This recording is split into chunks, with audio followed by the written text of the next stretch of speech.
Seu olhar me trouxe aqui. Já faz tanto tempo que eu me despedi.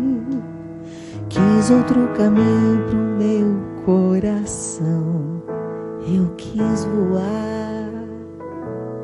Quero lhe contar por onde andei e o que sobrou de mim quando eu duvidei da primeira vez que você me olhou. No seu calar entendi, eu vim pra recomeçar.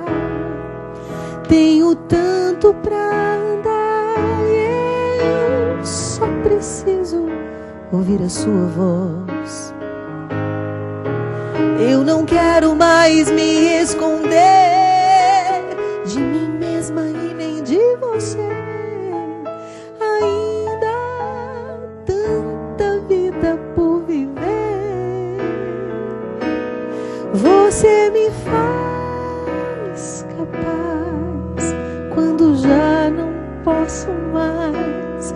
Você me faz voar quando não posso nem andar. Seu amor me faz seguir quando nem sei por onde ir. Quando penso que estou só, ouço seus passos por aqui. Você me faz capaz quando já não posso mais. Você me faz voar quando não posso nem andar. Seu amor me faz seguir quando nem sei por onde ir. Quando penso que estou só, ouço seus passos por aqui. Oh,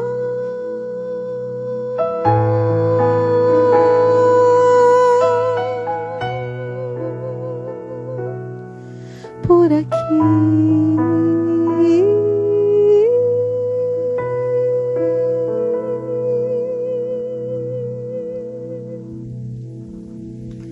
Muito boa noite, com muita alegria que nós começamos mais um programa de direção espiritual, hoje ao vivo aqui de Campos do Jordão, com essa presença abençoadíssima entre nós, meus amigos, minhas amigas que vieram também de diversos lugares do Brasil para acompanhar este programa, pagaram o ingresso caríssimo, que é a confiança. Uma alegria muito grande ter a oportunidade de sermos recebidos aqui pela Rosana, minha amiga querida aqui em Campos, que sempre nos dá a oportunidade. Enquanto você cantava, às vezes eu fiquei pensando, quanto tempo será que nós levamos para construir uma convicção dentro de nós? Quanto tempo nós precisamos para maturar os sentimentos, para que depois eles se transformem em aprendizado? Sim, porque o sentimento, com o tempo, ele vai passando como se ele estivesse sendo quarado. Lá em Minas, né? Lá a gente chama de vamos quarar a roupa. Tirar o amarelo. Desencardir. Para que depois ele possa ser incorporado à vida. Porque o encardido não faz bem. Não, nem é bonito. E quanto tempo leva para nascer uma convicção? Eu fiquei vendo você cantando e sempre achei um mistério a sua voz. Já lhe disse isso. Já lhe escrevi sobre isso numa introdução que eu fiz de um livro seu, que foi justamente quando você falava do exercício da voz. Para se cantar com tanta suavidade, precisou viver com tanta braveza. Não é verdade? Isso, deve ser experimentar os que eu acho tão opostos. contraditório isso em você. Você é uma mulher tão forte, tão brava. Com não uma fala assim de mim em rede nacional. Não, braveza do ponto de vista positivíssimo. Obrigado, de aquela que vai e faz o que tem de fazer. Sim. Brava gente brasileira. Sim. Você faz parte dessa brava gente. Mas eu acho que essa gente que desbrava, está no mesmo que lugar, abre caminhos. Pelo menos na expressão assim de delicadeza, a delicadeza segura. Ela é corajosa, né? Ela é uma soma, eu acho.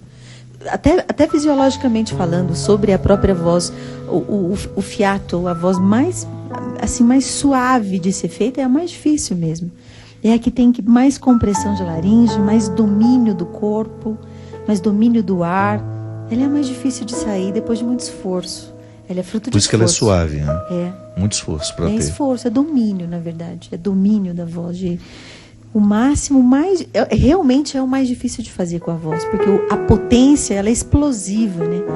É aquela coisa forte do corpo. Na verdade, o fio de voz, o que sobra é o que tem que estar em absoluto controle. Domínio, né? Controle. Que é o mais difícil. É. E é o lugar desafina-se muito também. Ao final.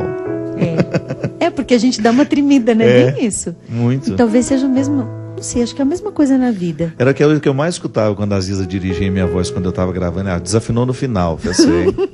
A vida inteira eu escutei isso. Manter o afinado até o fim. Ziza, é interessante porque a disciplina que se pede para ter uma boa voz, ela se exerce também na disciplina para se ter uma vida espiritual, uma vida emocional, afetiva. Quantas vezes eu já cheguei à conclusão mais uma vez e de novo, que é a mesma coisa praticamente. Eu também a paciência para lidar com a gente mesmo, para aprender algo, eu acho, o caminho do estudo. E ainda mais quando ele é musical, que envolve afeto, que envolve emoção à flor da pele, envolve o domínio de si, para dizer exatamente aquilo que se quer dizer. Nossa, é uma escola de vida, escola de paciência, escola de tolerância comigo mesma.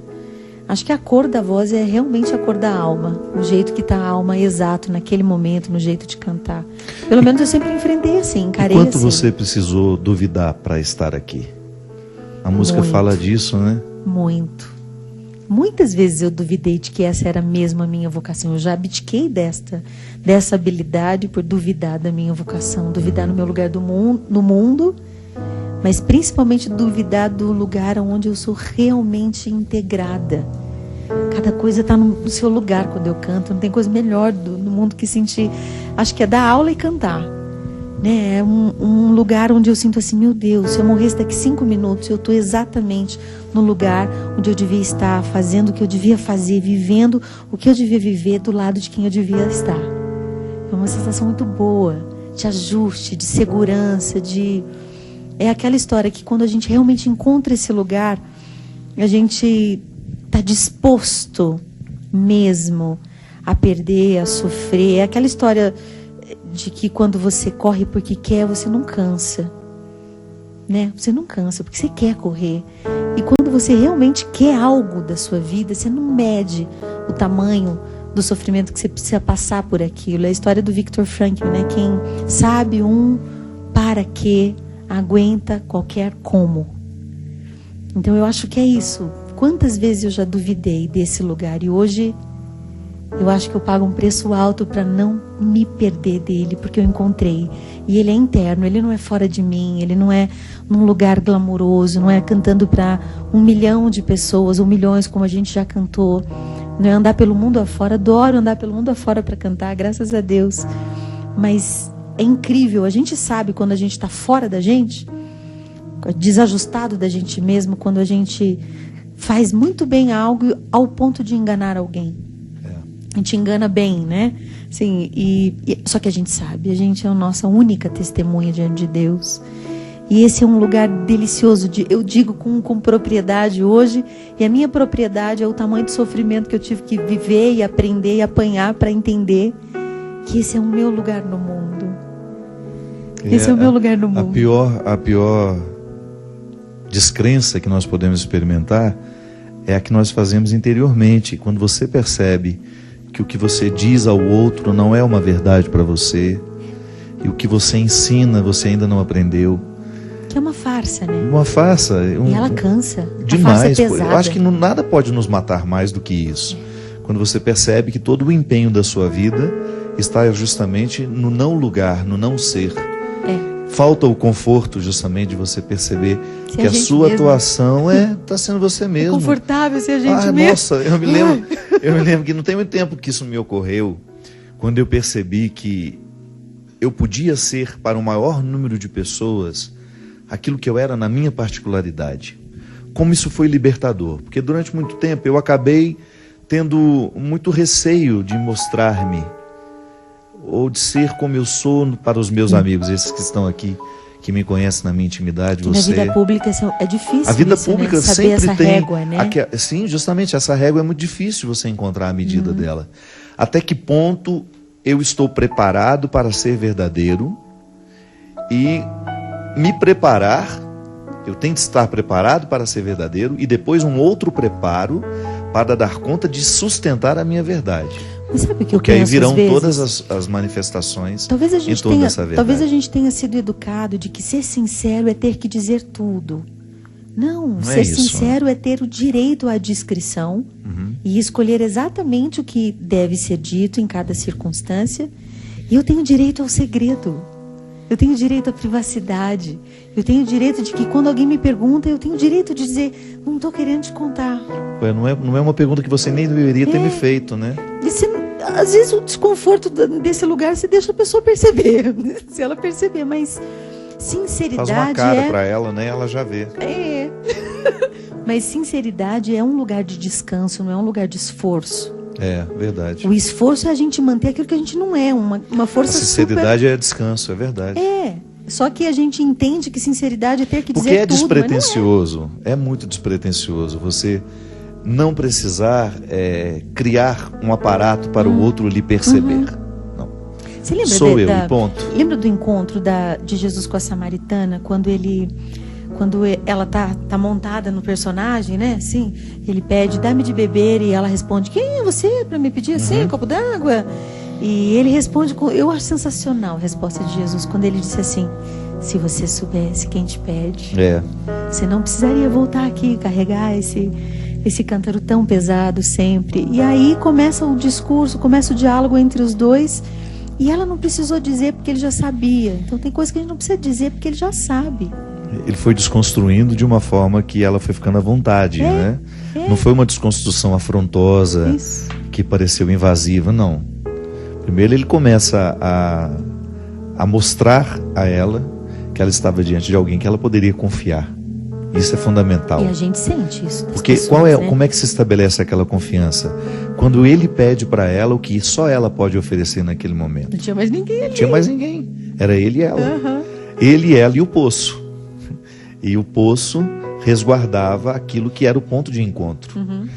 A tradição de Jacó, o poço de Jacó, como uma referência ao Antigo Testamento, a antiga vida daquela mulher, a tudo aquilo que representava a tradição religiosa, que muito mais lhe causou prejuízo do que satisfação. Ela estava excluída por ser mulher, por ser samaritana. Então ela era aquela que pegava o que sobrava, né? Justamente. E depois todo o significado do que Jesus vai pedindo e sobretudo do que Jesus vai oferecendo enquanto pede. Santo Agostinho dizia isso de maneira muito simples e ao mesmo tempo sofisticada, que Deus só nos pede aquilo que já nos deu. Então, maravilhoso, é lindo isso. Eu adoro. Quando eu vivo a experiência de uma devolução. Então tá bom, se Deus hoje me pede este programa, é porque de alguma forma Ele já me deu. Já está em você. Já está em mim. Se Ele me pede essa música, é porque ela já está colocada em mim. Então tudo que eu vou vivendo é uma experiência de devolução.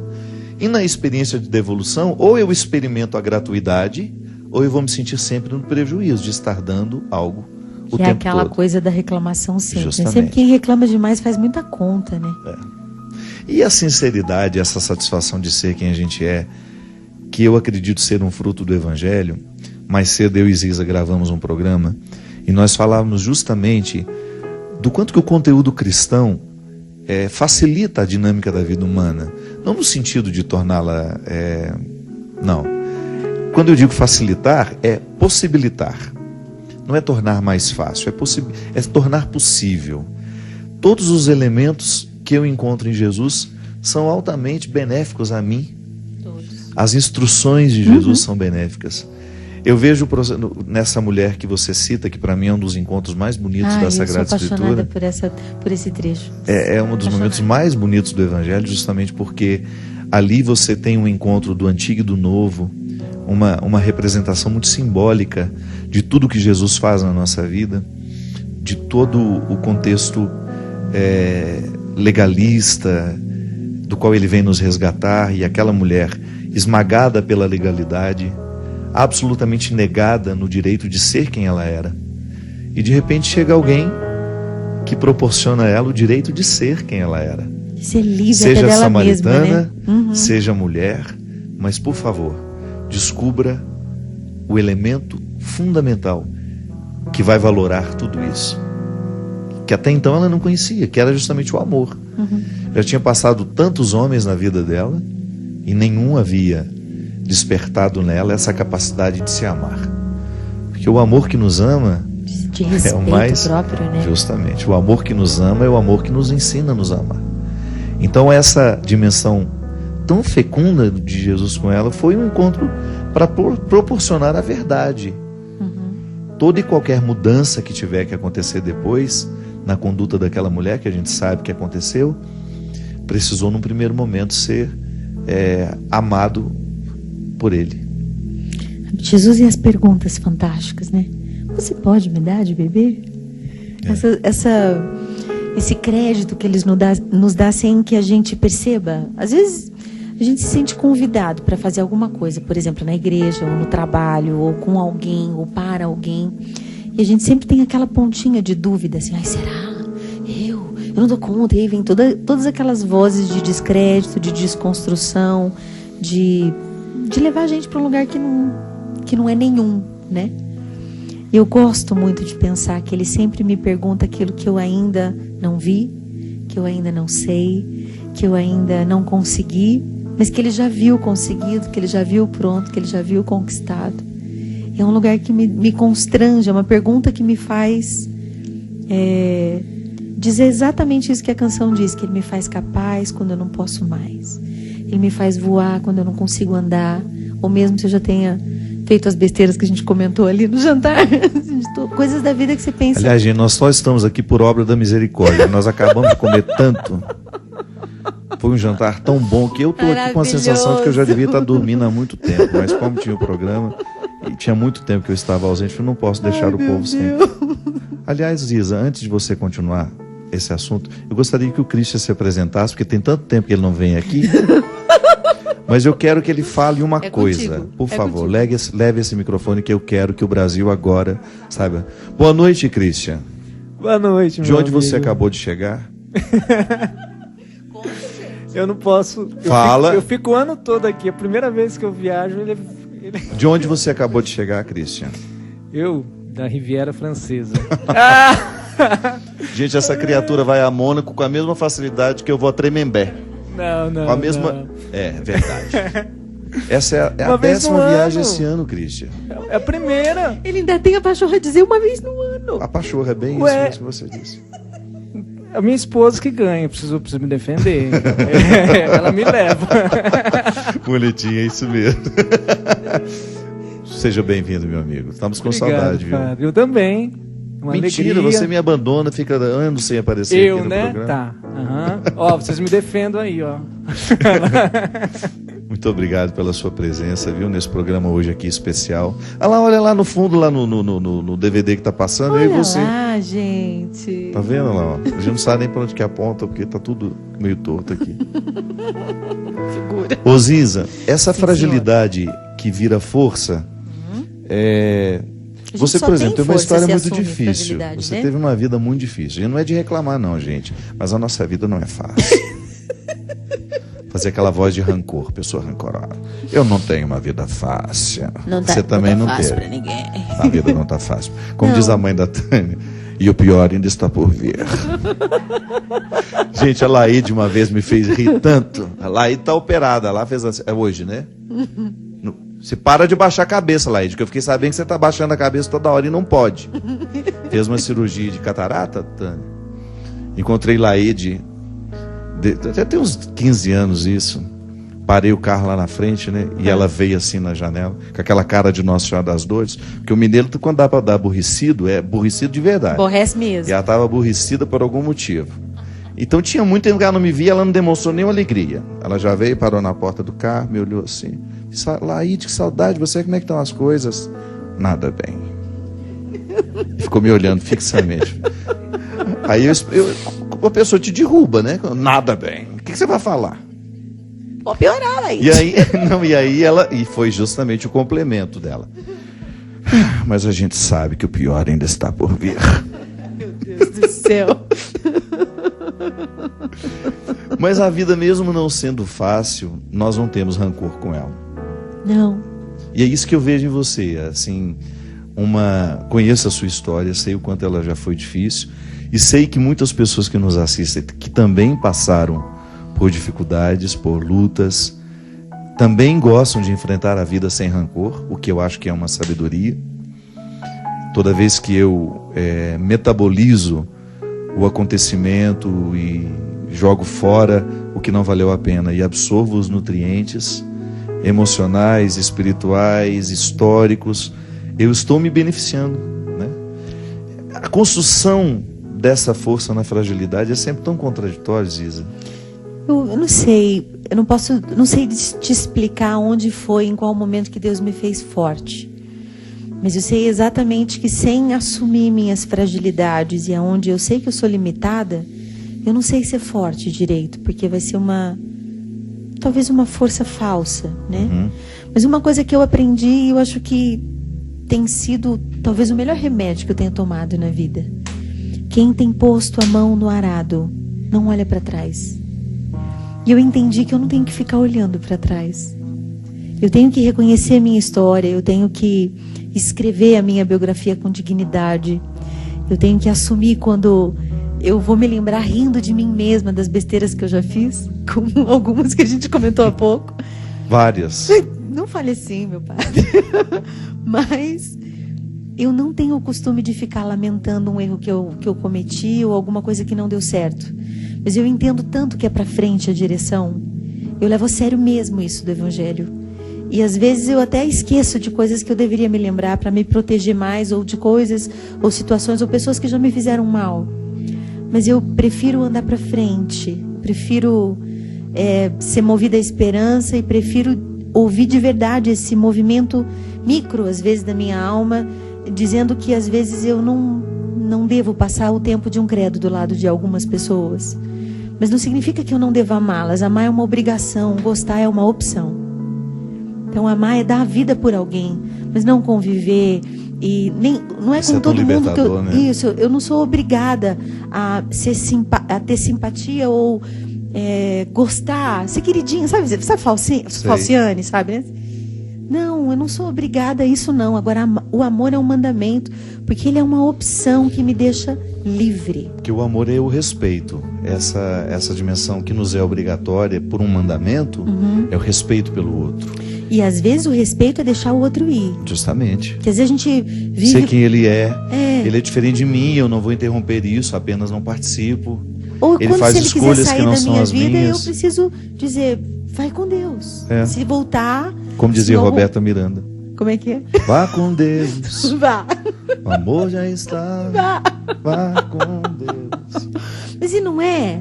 Por que a gente tem que segurar alguém? A gente não precisa mendigar amor, a gente merece amor. E quando o lugar do merecimento é livre. E aliás, quando você percebe que há uma mendicância, você pega implicância. Vai virar uma rima. Eu tenho. Quando você percebe que ali existe uma mendicância, naturalmente brota uma implicância. Porque é um observar de uma situação que não é favorável ao outro. E quando você percebe que você também causa isso, é muito desagradável, né? Porque é aquilo que a gente brincava hoje, né? Da relação com o ídolo. Às vezes o outro olha para aquele que admira e ele quer ser ele. E ele admira até o momento em que ele corresponde. Real, né? Isso é tão real. Isso gera uma mendicância muito desagradável. Não é amor isso. Acho que esse é um termômetro super legal de a gente ter. De a gente observar quando a gente está pedindo demais, mesmo sem perceber. Mesmo sem verbalizar. Mesmo sem ser tão explícito. Porque às vezes só está do lado de alguém, você está pedindo. Você está pedindo. E a pessoa dá passos, você nem percebe que ela deu passos, né? Para sair de perto. E eu acho que isso, ter a mão no arado, é assumir minha própria vida, andar. E muitas vezes a gente tem medo da solidão. Medo de sentir o nosso próprio caminho. Mas esse caminho que é meu, é só meu. Mas não tem ninguém para carregar aqui para mim. Não tem ninguém para decidir aqui para mim. Não tem ninguém para escolher no meu lugar. Não acredito que eu vou ter que fazer isso sozinha. Vou ter que viver sozinha. E quando a gente entende que esse é um lugar livre e que ele pode ser leve e que ele pode ser todo entregue a Deus, você entende o que é andar sem olhar para trás com amargura. É isso mesmo. Senão a gente fica com aquele dedo assim, sempre nos acusando, sempre lamentando o que aconteceu, e você não solta muita gente. E a vida vai realmente ficando pesada.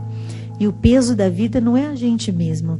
São, acho que muitas pessoas que a gente carrega no lugar da gente mesmo. Eu gosto muito da frase do Martim, que ele dizia assim: ama o teu próximo como a ti mesmo, mas não ao invés de ti mesmo.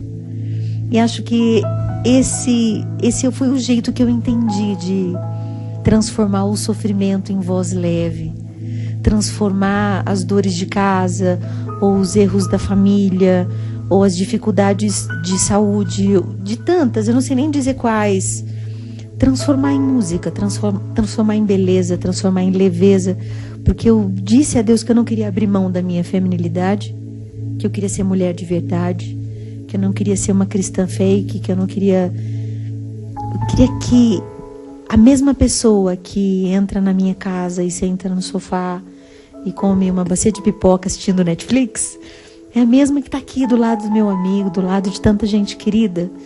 Eu não tenho outra pessoa para carregar, a não ser eu mesma. Ainda bem, né? Graças a Deus. Você imagina se fosse duas? Você não daria conta. Não. E a gente tem direito a esse lugar. É por isso que a bipolaridade precisa ser tratada. E a gente, a conversa está excelente. Daqui a pouquinho a gente volta. Um rápido intervalo e você nos aguarda aí.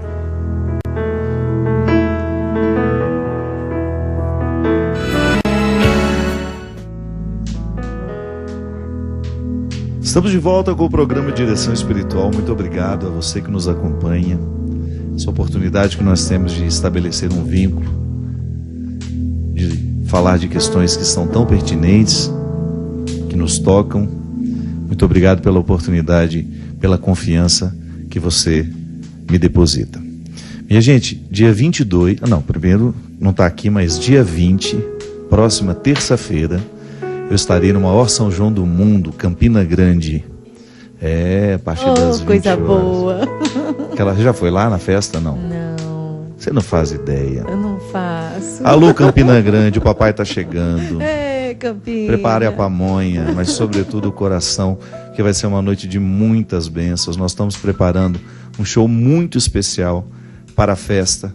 Eu sei que o povo paraibano tem um carinho muito grande pelo São João de Campina Grande. E eu sei que muitas cidades vizinhas estarão. E eu me sinto muito honrado de estar presente nessa festa. Então, próxima terça-feira, dia 20, toda a redondeza de Campina Grande está convidada a estar conosco aí nessa noite tão especial, às 20 horas. É um show mais cedo. Divinópolis no dia 22 de junho. Lá vai ser o Sagrado dos Dias, um novo show, no Espaço Cultura da 20. Depois, no dia 23, eu acho que os ingressos estão esgotados, mas de qualquer maneira, pode ser que exista um ou outro lá no Palácio das Artes, também com o show O Sagrado dos Dias. Isso, eu queria ir. Vamos? Vou estar cantando lá longe. Você vai estar nas Europas. Também está fina. Também está fina. Olha lá. Dia 22, posso dizer então, dia 22 eu estou cantando na Église Saint-Antoine em Paris, e dia 24 em Livorno, no sul da Itália. Deixa eu me enganar, já que ele vai, né? Na maior festa do mundo, pelo menos eu vou cantar em Paris. Mas eu vou mesmo. Gente, o mundo está ficando muito difícil. Está ficando muito difícil. Por quê? Domingo eu estava no programa do Domingão do Faustão. E aí o Faustão me fez uma pergunta a respeito do momento no Brasil. E eu estava dizendo para ele que a corrupção ela começa nas nossas atitudes. Que tudo aquilo que nós criticamos em Brasília, a gente tem que ter muita honestidade para perceber se a gente não faz nos nossos gestos diários. E eu dei um exemplo. Falei assim, um taxista, por exemplo, que faz uma corrida, um trajeto mais longo para me cobrar mais, ele está sendo corrupto. E aí, da mesma maneira como eu poderia citar um médico que põe uma prótese que o paciente não precisa, como a gente já descobriu lá no Rio Grande do Sul. Agora um taxista começou a reclamar na rede social e mandou carta para a Canção Nova, dizendo que eu falei mal dos taxistas. Você já imaginou um negócio desse? Tá difícil Deus. emitir uma opinião sobre qualquer coisa no país. Então eu peço perdão se por acaso eu não me expressei bem. Em nenhum momento eu quis falar mal dos taxistas, mesmo porque os taxistas fazem parte da minha vida. Pois é. O Paulo me Paulo, leva eu ia para falar do baixo e Paulo. para cima, ele sabe o respeito que eu tenho pela classe. Tenho um irmão taxista, que por agora está fora do mercado, porque está cuidando da minha mãe. Então, pelo amor de Deus, em nenhum momento eu quis atacar essa classe que trabalha com tanto carinho, nos atendendo nas nossas necessidades. Agora, vocês sabem que existem sim, em todos os lugares, em todas as classes, há os desonestos. E naquele momento eu fiz menção a uma classe, mas não significa que eu falei mal de vocês, não. Desonestos há em todos os lugares, e eu tenho certeza que o que prevalece entre vocês é a honestidade. Eu experimento isso no meu dia a dia. Então eu peço perdão se por acaso eu me expressei mal, se por acaso eu feri aqueles que estavam me assistindo. Eu sei que foi uma pequena parte, não é uma reclamação grande, mas eu gostaria de corrigir isso. De maneira alguma eu quero usar do espaço que eu tenho para poder difamar ou falar mal de quem quer que seja. Não me agrega em nada.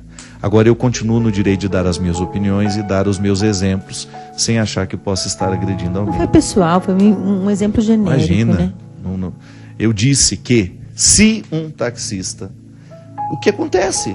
Quantas vezes, fora do Brasil, sobretudo, É o que a gente estava falando há a gente não pouco. Que eu conhece o também lugar, posso a pessoa... cantar de um jeito e estar enganando de alguma maneira e está sendo desonesta, mesmo que sem dar direito ao outro de perceber a desonestidade ou não, é pior ainda, né? É pior, Diante de Deus terrível. é bem pior, né?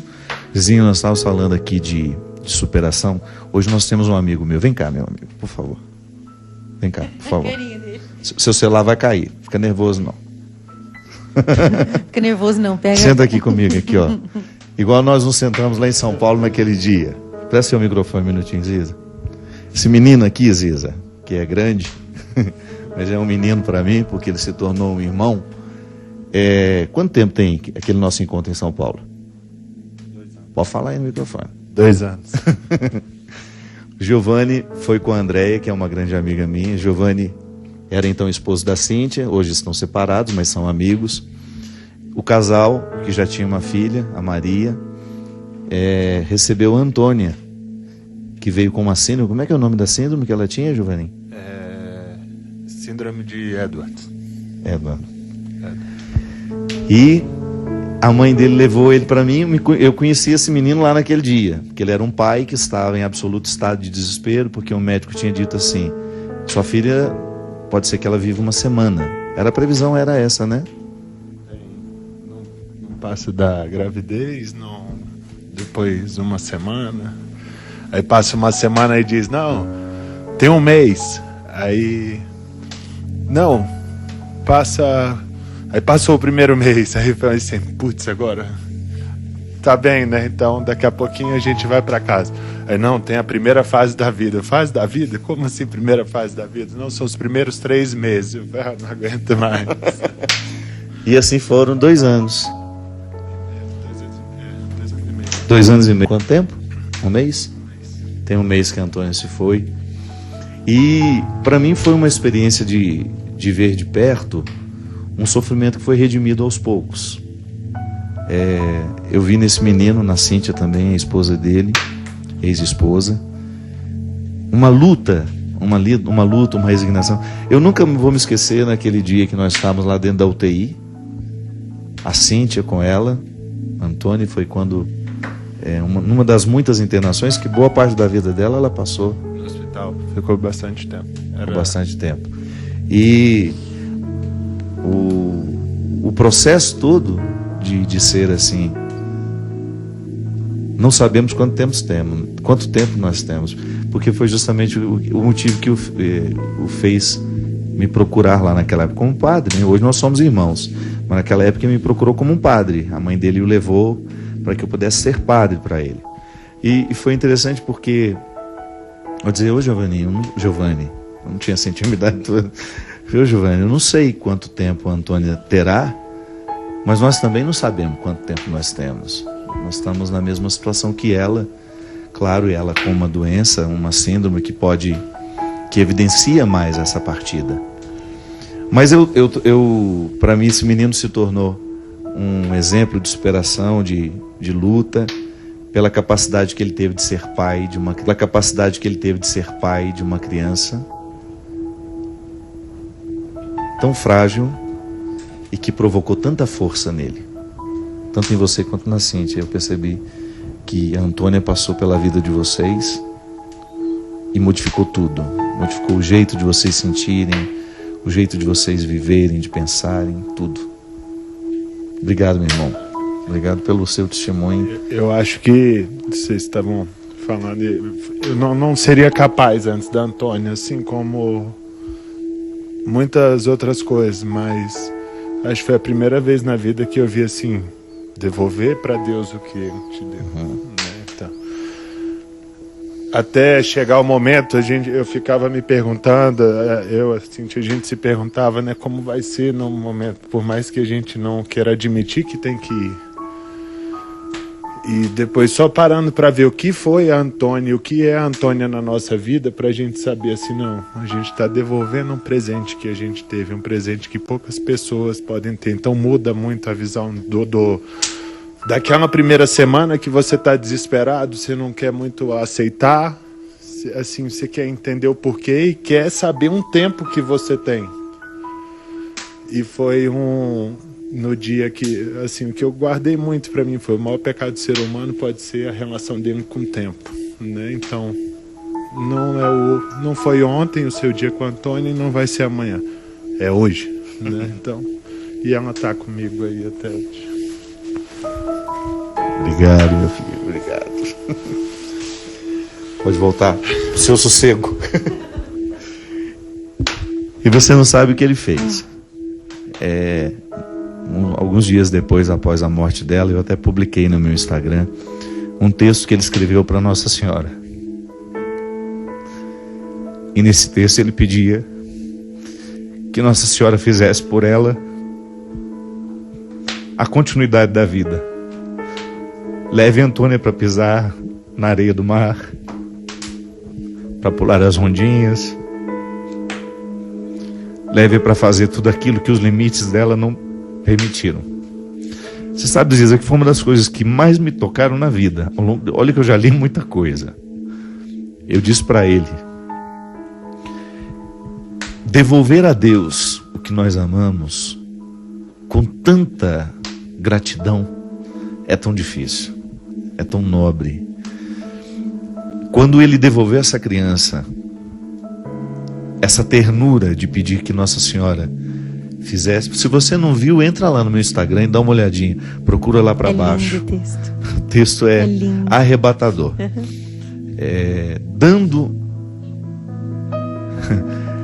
uma humanização na eternidade que me tocou muito. Humanizou demais a eternidade.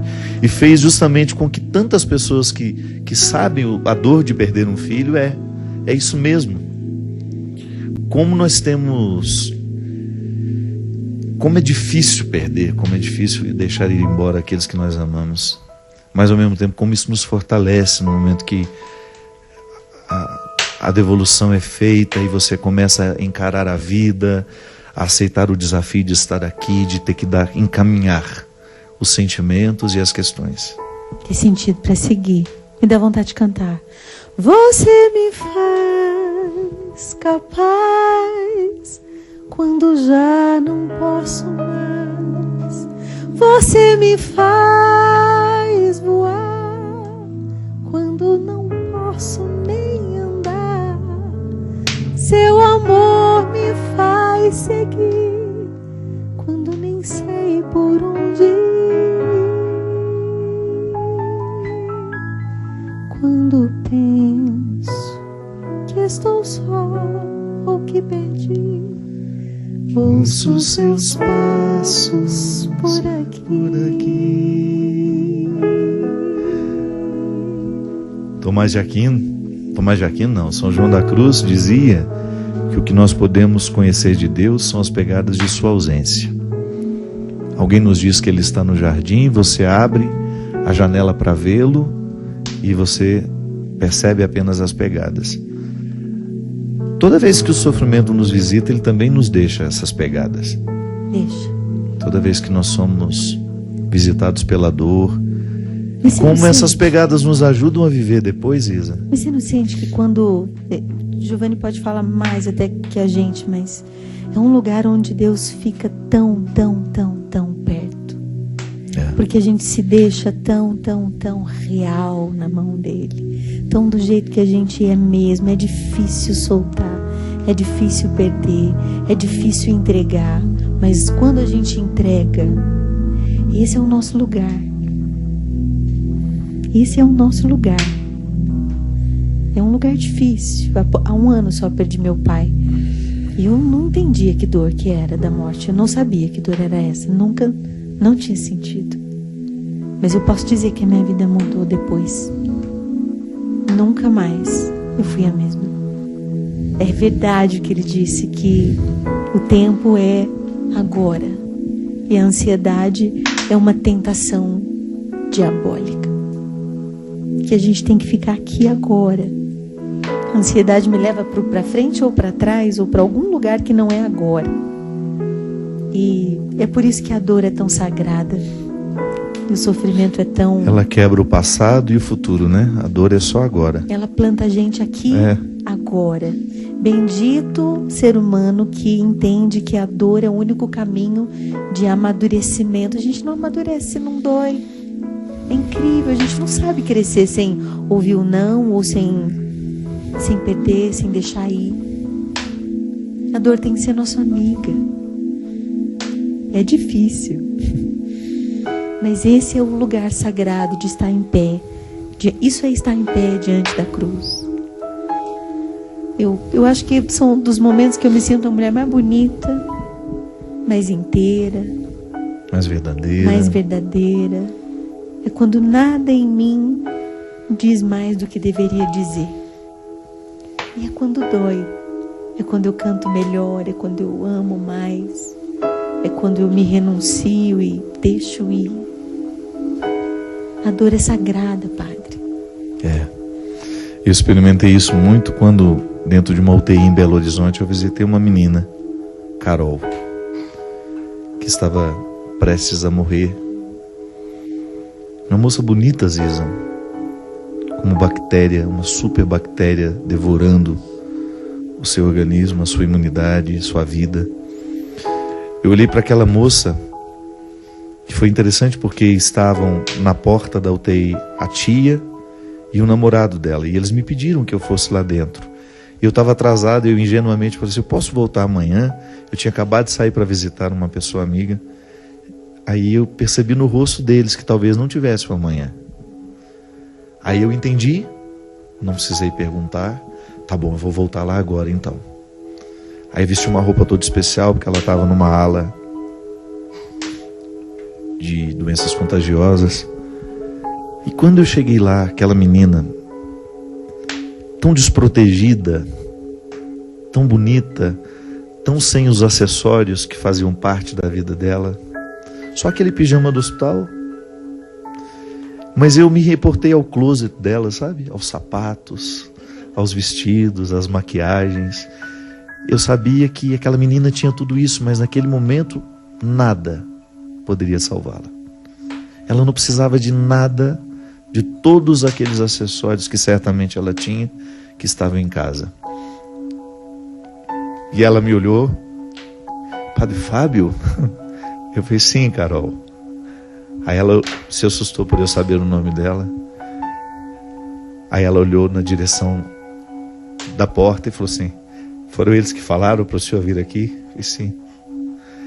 Aí se você sabe que eles estão ali, vocês não vão embora. Ficam ali dia e noite. Mesmo sem eles poderem entrar, eles ficavam lá. E ali, Ziza, eu entendi o que é ser rico. É ter alguém que não vai embora. Da mesma maneira como eu vi Cíntia e Giovanni passar tempos intermináveis ao redor daquela criança, porque eles não sabiam quanto tempo tinha. E você tem toda a razão, a dor nos põe no agora da vida. A gente esquece o passado e a gente nem pensa no futuro. É só agora. Às vezes a gente acha que não aguenta. Mas é aquela história assim de se põe no momento presente, porque há uma graça de Deus que só acontece no agora. Ela não acontece no futuro e nem no passado, mas é no agora. E ela só acontece na entrega. E às vezes a gente vive agarrado, né, com as coisas, com as pessoas, com as circunstâncias, com os títulos. A graça é o agora. Eu tenho que ser prudente, eu tenho que projetar a vida. Eu preciso pensar no melhor para mim, para os meus amigos, das minhas habilidades. Eu sou aquela pessoa da parábola dos talentos também, que precisa fazer multiplicar. Mas é agora. O Martim sempre dizia, né, que o passado às vezes é um fantasma, o futuro é um medo imenso, mas o presente depende da minha escolha. Aonde eu estou, com quem estou e o que eu estou fazendo com o que eu estou vivendo. E é aquela história de, assim, encontrar o sentido máximo para me levar adiante, porque às vezes eu vou achar que aquela dor nunca vai passar, ela é grande demais. Mas ela é só muito grande, porque a gente tem uma alma bem grande para caber tudo que Deus nos oferecer, nos sugerir, nos proporcionar. Às vezes eu achava, nossa Deus, mas eu podia ter nascido numa família de quem mais fácil, né? O caminho podia ter sido de quem mais leve. Mas hoje, conversando com a Bia no jantar, eu falei, nossa Bia, a vida foi dura. E ali você, o que teria vivido? Eu disse, eu teria vivido tudo de novo, porque é muito bom ser hoje só eu, Isa, de jeito. Mas agora, ter esta pessoa aqui dentro de mim, nessa situação, nesse momento, viveria de novo, amaria de novo, tentaria de novo. Porque eu só tenho o agora. Por isso que a gente não pode deixar o sol se pôr sobre coisas atrasadas da alma, né? É isso mesmo. Amar agora. Muito obrigado, viu? Em algum momento da vida a gente se sente ou no leito ou na porta. Em algum momento. Há sofrimento nos dois lugares. Nos dois. Naquele que sofre e naquele que presencia. E naquele que entra também, né, naquele padre? Que entra. Que não tinha nada com a história e passou a ter. São os melhores envolvimentos. Sim. São os que toda fazem vez... o sacerdócio valer a pena, né? São com certeza os momentos onde você mais se sente padre, né? Nunca saberia que aquela menina existia se não fosse solicitação, pedido de duas pessoas que amavam. E nunca mais me esquecerei daquela expressão, daquilo que a Carol me ofereceu, da lágrima que nós choramos juntos, silenciosamente, sem dizer muito. E me sinto feliz de saber que eu estive lá, que eu a vi. Você esteve mesmo, inteiro. É isso. Que a gente tenha a sabedoria de viver os dois papéis, os três. Você bem disse. Os três. Ou estar na porta, ou estar no leito, ou chegar para visitar. Que Deus derrame sobre nós, sobre a nossa vida, sobre o nosso coração, a sua bênção. Ele que é Pai, Filho e Espírito Santo. Amém. Obrigado, Cristian. Obrigado, Rosane. Toda a equipe da Canção Nova que está comigo, a Bia, a Dani. Obrigado, minhas diretoras. Obrigado, Giza, pela oportunidade de estar aqui. Cristian, sempre. Por ter subido a serra. Você me faz capaz quando já não posso mais. Você me faz voar quando não posso nem andar. Seu amor me faz seguir quando nem sei por onde ir. Quando penso que estou só, ouço seus passos por aqui. Você me faz capaz quando eu já não posso mais. Você me faz